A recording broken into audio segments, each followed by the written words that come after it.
Hello everyone, আমি বিতিশা রান্নাঘরে সবাইকে স্বাগত জানাচ্ছি। আজ যে রেসিপি আপনাদের সাথে শেয়ার করব সেটি হলো বাদাম দিয়ে বাঁধাকপির ঘন্ট। চলুন তাহলে দেরি না করে রেসিপিটি দেখে নেওয়া যাক। তার জন্য প্রথমে বাঁধাকপিগুলো কেটে নেব।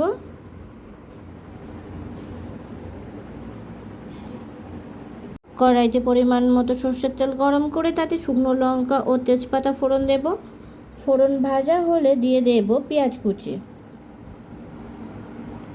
আর দেব বেশ কয়েকটা চেরা কাঁচা লঙ্কা।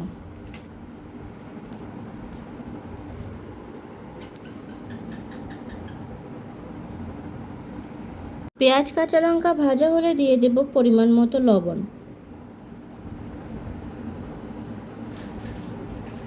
শুকনো লঙ্কার গুঁড়ো ও হলুদ। ভালোভাবে পেঁয়াজ লঙ্কার সাথে মিশিয়ে নেব, ভালোভাবে কষে নেব।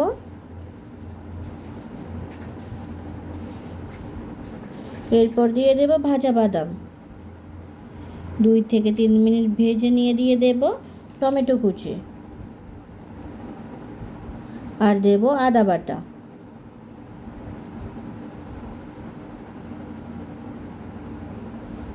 কিছু সময় ভালোভাবে কষে নিয়ে দিয়ে দেব রসুন বাটা। আরও কিছু সময় কষে নেব।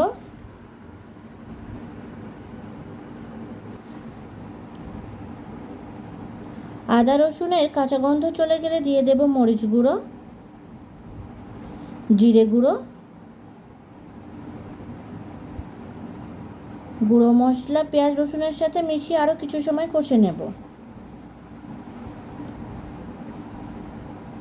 দিয়ে দেব লবণ হলুদ দিয়ে সিদ্ধ করে জল ঝরিয়ে রাখা বাঁধাকপি ও আলু। ভালোভাবে মশলার সাথে বাঁধাকপি মিশিয়ে নেব।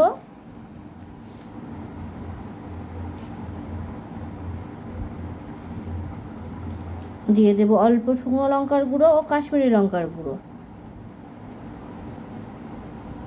ভালোভাবে কিছু সময় কষে নেব। বারবার নেড়ে চেড়ে নেব। বাঁধাকপি আলু ভালোভাবে সিদ্ধ করে নিয়েছিলাম বলে আলাদা করে আর জল দিলাম না। ভালোভাবে আরও কিছু সময় কষবো।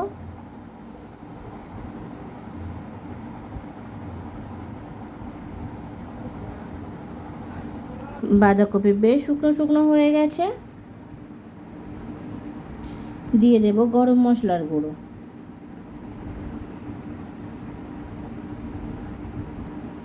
গরম মশলার গুঁড়ো ভালোভাবে বাঁধাকপির সাথে মিশিয়ে নেব।